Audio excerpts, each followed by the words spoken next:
ನಮಸ್ಕಾರ. ಇನಿಸ್ ಟಿವಿಯ ಸ್ಪೀಡ್ ನ್ಯೂಸ್ಗೆ ಸ್ವಾಗತ. ನಾನು ಲೋಕೇಶ್. ದೇಶ, ರಾಜ್ಯ ಮತ್ತು ಸ್ಥಳೀಯ ವಿದ್ಯಮಾನಗಳ ಪಟಾಪಟ್ ಸುದ್ದಿಗಳು. ಗುರುವಾರ ಹಾಡು ಹಗಲೇ 4 ಕಳ್ಳರು ಜ್ಯುವೆಲರ್ಸ್ ಅಂಗಡಿಗೆ ನುಗ್ಗಿ ಅಂಗಡಿ ಮಾಲೀಕನ ಮೇಲೆ ಚಾಕುವಿನಿಂದ ಹಲ್ಲೆ ನಡೆಸಿ ದರೋಡೆಗೆ ಯತ್ನಿಸಿರುವ ಘಟನೆ ನಡೆದಿದೆ.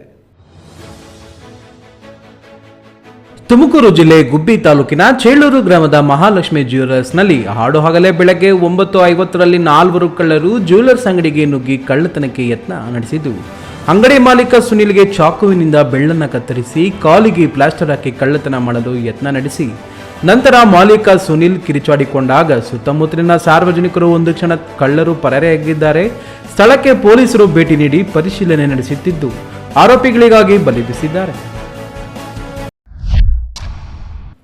ಹುಣ್ಣಿಮೆ ಪ್ರಯುಕ್ತ ಚಿಕ್ಕಬಳ್ಳಾಪುರದ ಐತಿಹಾಸಿಕ ರಂಗಸ್ಥಳದ ಶ್ರೀ ರಂಗನಾಥ ಸ್ವಾಮಿ ಕಿರು ಕಲ್ಯಾಣೋತ್ಸವ ರಥೋತ್ಸವ ನಡೆಯಿತು.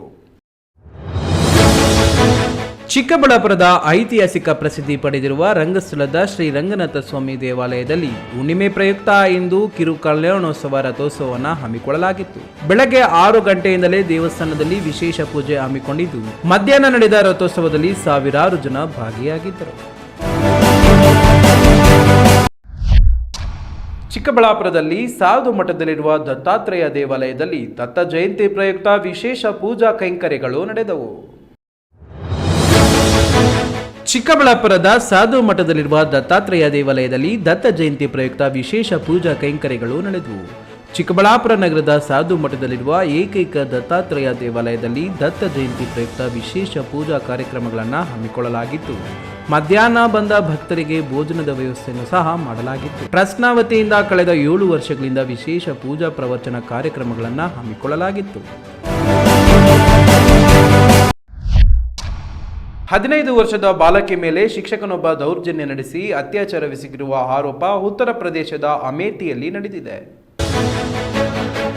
ಉತ್ತರ ಪ್ರದೇಶದ ಅಮೇಥಿಯಲ್ಲಿ ಆಘಾತಕಾರಿ ಘಟನೆ ನಡೆದಿದೆ. ಮದ್ರಸಾವೊಂದರಲ್ಲಿ 15 ವರ್ಷದ ಬಾಲಕಿಯ ಮೇಲೆ ಶಿಕ್ಷಕ ಮೌಲಾನಾ ಹಸೀಬ್ ಎಂಬ ವ್ಯಕ್ತಿ ಅತ್ಯಾಚಾರ ಎಸಗಿದ ಆರೋಪ ಕೇಳಿಬಂದಿದೆ.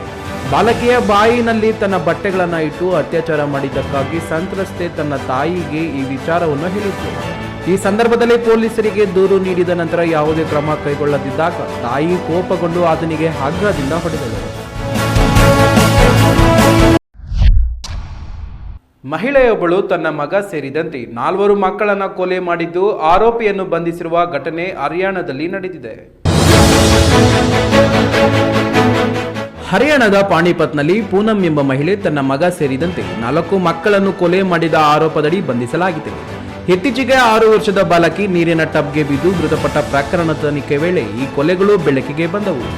ಮಕ್ಕಳು ತನಗಿಂತ ಸುಂದರವಾಗಿದ್ದರಿಂದ ಎಂಬ ಕಾರಣಕ್ಕಾಗಿ ಕೊಲೆ ಮಾಡಿರುವುದಾಗಿ ಆಕೆ ಒಪ್ಪಿಕೊಂಡಿದ್ದಾಳೆ.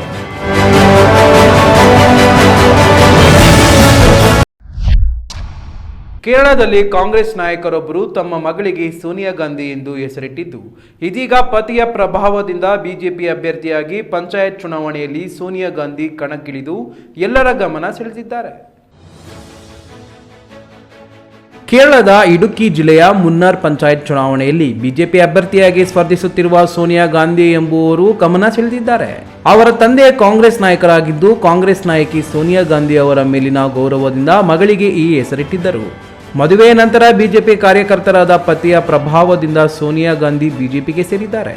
ಡಿಸೆಂಬರ್ 9 ಮತ್ತು 11ರಂದು ನಡೆಯಲಿರುವ ಸ್ಥಳೀಯ ಸಂಸ್ಥೆಗಳ ಚುನಾವಣೆಗಳಲ್ಲಿ ಅವರು ಕಾಂಗ್ರೆಸ್ ಅಭ್ಯರ್ಥಿ ಮಂಜುಳಾ ರಮೇಶ್ ಅವರನ್ನು ಎದುರಿಸುತ್ತಿದ್ದಾರೆ.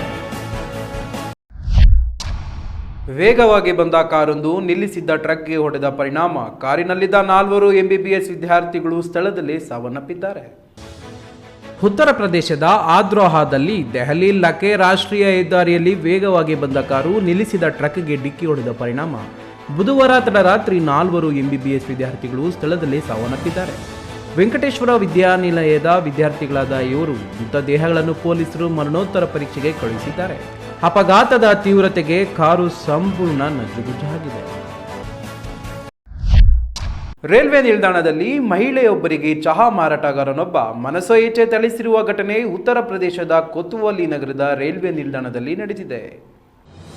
ಉತ್ತರ ಪ್ರದೇಶದ ಬಾರಾಬಂಕಿಯ ಕೊತ್ವಾಲಿ ನಗರದ ರೈಲ್ವೆ ನಿಲ್ದಾಣದಲ್ಲಿ ಚಹಾ ಮಾರಾಟಗಾರನೊಬ್ಬ ಮಹಿಳೆಗೆ ಮನಸೋ ಇಚ್ಛೆ ಥಳಿಸಿದ ಘಟನೆಯ ವಿಡಿಯೋ ಸಾಮಾಜಿಕ ಮಾಧ್ಯಮದಲ್ಲಿ ವೈರಲ್ ಆಗಿದೆ.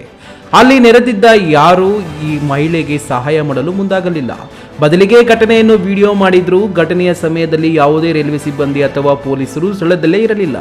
ಈ ಘಟನೆಯು ಪ್ರಯಾಣಿಕರ ಸುರಕ್ಷತೆ ಮತ್ತು ರೈಲ್ವೆ ಅಧಿಕಾರಿಗಳ ಸ್ಪಂದಿಸುವಿಕೆಯ ಬಗ್ಗೆ ಗಂಭೀರ ಪ್ರಶ್ನೆಗಳನ್ನು ಹುಟ್ಟಿಹಾಕಿವೆ.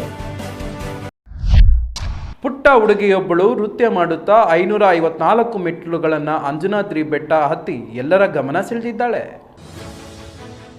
ಕೊಪ್ಪಳದಲ್ಲಿ ಭರತನಾಟ್ಯ ಮಾಡುತ್ತಾ ಅಂಜನಾದ್ರಿ ಬೆಟ್ಟ ಹೇರಿದ ಬಾಲಕಿಯ ವಿಡಿಯೋವೊಂದು ಸಾಮಾಜಿಕ ಜಾಲತಾಣಗಳಲ್ಲಿ ವೈರಲ್ ಆಗುತ್ತಿವೆ. 8 ನಿಮಿಷ 54 ಸೆಕೆಂಡುಗಳಲ್ಲಿ ಪುಟ್ಟ ಹುಡುಗಿ ನೃತ್ಯ ಮಾಡುತ್ತಾ ದೇವಾಲಯದ 554 ಮೆಟ್ಟಿಲುಗಳನ್ನು ಹತ್ತಿ ಗಮನ ಸೆಳೆದಿದ್ದಾಳೆ. ತನ್ನ ಕಲೆಯನ್ನು ಭಗವಾನ್ ಶ್ರೀರಾಮ ಮತ್ತು ಶ್ರೀ ಆಂಜನೇಯನಿಗೆ ಅರ್ಪಿಸಿದ ಈ ಬಾಲಕಿಯ ಅದ್ಭುತ ಭಕ್ತಿಯನ್ನು ನೆಟ್ಟಿಗರು ಶ್ಲಾಘಿಸಿದ್ದಾರೆ. ಬಾಂಬ್ ಬೆದರಿಕೆ ಬಂದ ಹಿನ್ನೆಲೆಯಲ್ಲಿ ಹೈದರಾಬಾದ್ಗೆ ಹೊರಟಿದ್ದ ವಿಮಾನ ಮುಂಬೈ ನಿಲ್ದಾಣದಲ್ಲಿ ತುರ್ತು ಭೂಸ್ಪರ್ಶ ಮಾಡಿದೆ. ನವದೆಹಲಿ ಮದೀನಾದಿಂದ ಹೈದರಾಬಾದ್ಗೆ ಹೊರಟಿದ್ದ ವಿಮಾನಕ್ಕೆ ಬಾಂಬ್ ಬೆದರಿಕೆ ಬಂದ ಕೆಲವೇ ಗಂಟೆಗಳಲ್ಲಿ ಶಾರ್ಕ್ನಿಂದ ಹೈದರಾಬಾದ್ಗೆ ಹೊರಟಿದ್ದ ಮತ್ತೊಂದು ಇಂಡಿಗೋ ವಿಮಾನಕ್ಕೆ ಬಾಂಬ್ ಬೆದರಿಕೆ ಬಂದಿದ್ದು, ಈ ಹಿನ್ನೆಲೆಯಲ್ಲಿ ಹೈದರಾಬಾದ್ಗೆ ಹೊರಟಿದ್ದ ವಿಮಾನವನ್ನು ಮುಂಬೈ ವಿಮಾನ ನಿಲ್ದಾಣದಲ್ಲಿ ತುರ್ತು ಭೂಸ್ಪರ್ಶ ಮಾಡಿಸಲಾಗಿದೆ. ಧಾರಾಕಾರವಾಗಿ ಸುರಿದ ಮಳೆಯಿಂದಾಗಿ ಸುನಾಮಿಗಿಂತಲೂ ಭೀಕರ ಪ್ರವಾಹ ಉಂಟಾಗಿ ಕನಿಷ್ಠ 753 ಜನ ಇಂಡೋನೇಷ್ಯಾದಲ್ಲಿ ಸಾವನ್ನಪ್ಪಿದ್ದಾರೆ. ಪ್ರವಾಹ ಉಂಟಾಗಿದ್ದು ರಸ್ತೆಯೊಂದು ಕುಸಿದಿರುವ ವಿಡಿಯೋ ವೈರಲ್ ಆಗಿದೆ. ಕಳೆದ ವಾರ ಸುರಿದ ಧಾರಾಕಾರ ಮಳೆಯಿಂದಾಗಿ ಇಂಡೋನೇಷ್ಯಾ, ಶ್ರೀಲಂಕಾ, ಥೈಲ್ಯಾಂಡ್ ಮತ್ತು ಮಲೇಷ್ಯಾದಲ್ಲಿ 1400ಕ್ಕೂ ಹೆಚ್ಚು ಜನರು ಸಾವನ್ನಪ್ಪಿದ್ದಾರೆ. ಇಂಡೋನೇಷ್ಯಾದಲ್ಲಿ ಕನಿಷ್ಠ 753 ಸಾವುಗಳು ಸಂಭವಿಸಿದ್ದು, ಅಧ್ಯಕ್ಷ ಪ್ರಾಬೋವೋ ಸುಬಿಯಾಂಟೋ ವಿಪತ್ತು ವಲಯಕ್ಕೆ ಭೇಟಿ ನೀಡಿ ಪುನರ್ ನಿರ್ಮಾಣಕ್ಕೆ ನೆರವು ನೀಡುವುದಾಗಿ ಭರವಸೆ ನೀಡಿದ್ದಾರೆ. ರಸಗುಲ್ಲಾ ಕೊರತೆಯಿಂದ ವಧು-ವರನ ಕುಟುಂಬಗಳ ನಡುವೆ ಉಂಟಾದ ವಿವಾಹದಿಂದ ಮದುವೆ ರದ್ದಾಗಿರುವ ಘಟನೆ ಬಿಹಾರದಲ್ಲಿ ನಡೆದಿದೆ. ಬಿಹಾರದ ಬೋಧಗಯಾದ ಮದುವೆಯೆಂದು ರಸಗುಲ್ಲಗಳ ಕೊರತೆಯಿಂದಾಗಿ ಗಲಾಟೆಗೆ ಕಾರಣವಾಯಿತು. ವಧು-ವರರ ಕುಟುಂಬಗಳ ನಡುವೆ ನಡೆದ ಈ ಘರ್ಷಣೆಯಲ್ಲಿ ಕುರ್ಚಿಗಳನ್ನು ಆಯುಧಗಳಾಗಿ ಬಳಸಿದ್ದಾರೆ. ರಸಗುಲ್ಲಾ ವಿವಾಹದಿಂದ ವರರ ಮದುವೆಯಾಗಿದ್ದು, ವಧುವಿನ ಕುಟುಂಬ ವರನ ಕಡೆಯವರ ವಿರುದ್ಧ ವರದಕ್ಷಿಣೆ ದೂರು ದಾಖಲಿಸಿದೆ. ಘಟನೆ ಬಿಹಾರದ ಹೋಟೆಲ್ ಒಂದರಲ್ಲಿ ನಡೆದಿದ್ದು, ಸಿಸಿಟಿವಿ ದೃಶ್ಯಾವಳಿಗಳಲ್ಲಿ ಘಟನೆಗಳನ್ನು ಸೆರೆ ಹಿಡಿದಿದೆ. ಈ ನ್ಯೂಸ್ ಟಿವಿಯ ಸ್ಪೀಡ್ ನ್ಯೂಸ್ ಜೊತೆಗೆ ರಾತ್ರಿ 8:30ಕ್ಕೆ ತಪ್ಪದೆ ವೀಕ್ಷಿಸಿ ಈ ನ್ಯೂಸ್ನ ಮುಖ್ಯ ಸಂಚಿಕೆ.